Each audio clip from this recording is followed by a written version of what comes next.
Gifts of this kind are called material gifts. 4.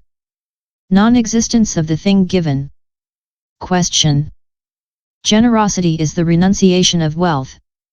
Why then do you say that the perfect gift involves a thing to be abandoned? Answer.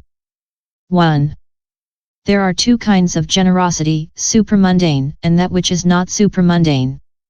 Here we are talking about supramundane generosity, which is without marks. Being without marks, it does not involve anything abandoned. This is why we say that perfect generosity does not involve renunciation. 2. Moreover, it does not involve renunciation because the material object is non-existent.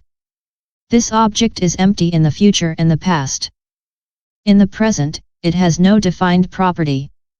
This is why we say that there is no renunciation. 3. Moreover, the agent, when he renounces his riches, says to himself, "My alms have great value," and thereby gives rise to pride and bonds of thirst.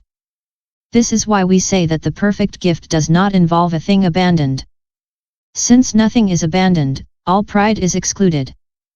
Pride being absent, the bonds of thirst do not arise. 4. Moreover, there are two kinds of donors, mundane donor and supramundane donor.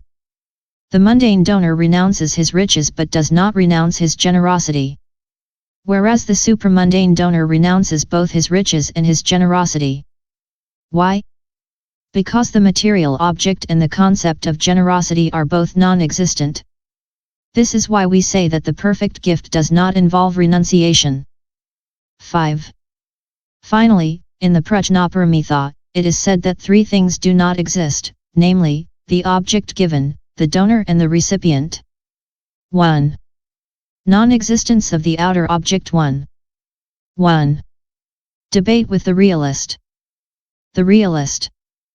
But these three things must be joined in order that there be generosity, and now you say that they do not exist. What is meant by the perfection of the virtue of generosity? If not the presence of a material object, a donor, and a recipient? Why do you say that these three things are non-existent? The cloth that is offered as a gift nevertheless really exists. Why? First argument. Since the cloth has a name, a reality, cloth, exists. If the reality cloth did not exist, the name cloth would not exist either. But since the name exists, there is necessarily the cloth. Second argument. Moreover, the cloth is long or short, coarse or fine, white, black, yellow or red. It has causes and conditions. It has a maker and a destroyer. It has an effect and, according to the properties it possesses, it arouses concepts. Indeed, it is long if it is 10 feet, short if it is 5 feet. It is coarse if its threads are heavy, fine if its threads are thin. It has the color that the dye gives it. It has threads as cause and weaving as condition.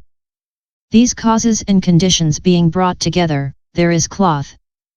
For maker, it has the professional weaver; for destroyer, the person who tears it. For effect, it protects the body from cold and heat. The person who finds it experiences joy. The person who loses it experiences sadness. The person who gives it as a gift gains merit that will be of profit on the path. The person who steals it is killed, exposed in the marketplace, and after death, falls into hell. For all these reasons, we know that the cloth exists and we assume a dharma cloth. Answer. Refutation of the first argument.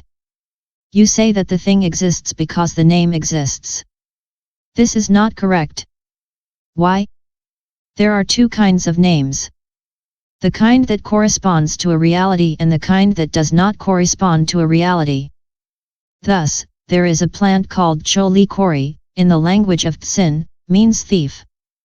Although this plant does not rob, does not pilfer, and is not really a thief, nevertheless it is called the thief.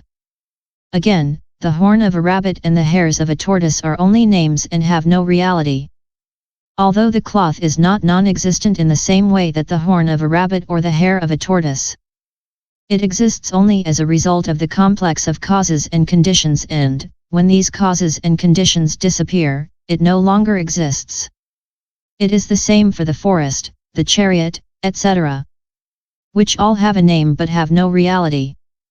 In a mannequin that is, however, given the name of a man, human properties cannot be found. Similarly, in the cloth, that also is given a name, no reality cloth can be found. In the human mind, the cloth can produce the causes and conditions productive of a concept, since, when someone finds the cloth, they are happy, whereas, when someone loses the cloth, they are sad. But the cloth is only the cause and condition generating a concept, and there is no cloth in itself. There can be two kinds of causes and conditions for the arising of a concept. Some concepts stem from a reality, others from a non-reality, such as the visions in a dream, the moon reflected in water or the tree stump seen in the darkness and mistaken for a man. Such names come from non-realities but are able to provoke the arising of a concept. Conditioning is not fixed, and it cannot be said that, because a concept is produced, there exists a corresponding substance. Real existence must not be sought in that which exists by virtue of causes and conditions productive of a concept. Thus, when the eye sees the moon reflected in the water, a concept is produced which is expressed by saying, "This is the moon," but the so-called moon resulting from this concept is not a real moon. Refutation of the second argument. Furthermore, there are three kinds of existence. 1. Relative existence, 2. Nominal existence, 3. Real existence. 1. For example, length and shortness, the quality of being this or that, etc., have relative existence. In reality, there is neither length nor shortness, neither distance nor closeness. It is because of mutual relationship that we speak thus. Length exists as a result of shortness, and shortness exists as a result of length. That exists as a result of this, and this exists as a result of that. If I am east of an object, it will be looked upon as western. If I am west of an object, it will be looked upon as eastern. Distinctions between east and west exist in relationship to one and the same object. But even though they have a name, they are not reality. That is what is meant by relative existences. No true reality is found there, and they are not comparable to colors, smells, tastes, tangibles, etc. 2. Nominal existence, milk, for example, which has four factors: color, smell, taste, and touchable. When these causes and conditions come together, we commonly speak of milk. The milk exists, but not in the way dharmas coming from causes and conditions exist. The milk does not exist, but not in the way that the horns of a rabbit or the hair of a tortoise are non-existent. It is only as a result of the complex of causes and conditions that we commonly say that milk exists. It is the same for the cloth. 3. Moreover, it is as a result of color, smell, taste, and tangible in the state of ultimate atoms that particles of hair exist. As a result of the particles of hair, there are hairs. As a result of hairs, there is fluff. As a result of fluff, there is thread. As a result of thread, there is cloth. As a result of cloth, there is a garment. If the causes and conditions, namely, color, smell, taste and tangible in the state of ultimate atoms were lacking, there would be no hair particles. The hair particles not existing, there would be no hair, the hairs not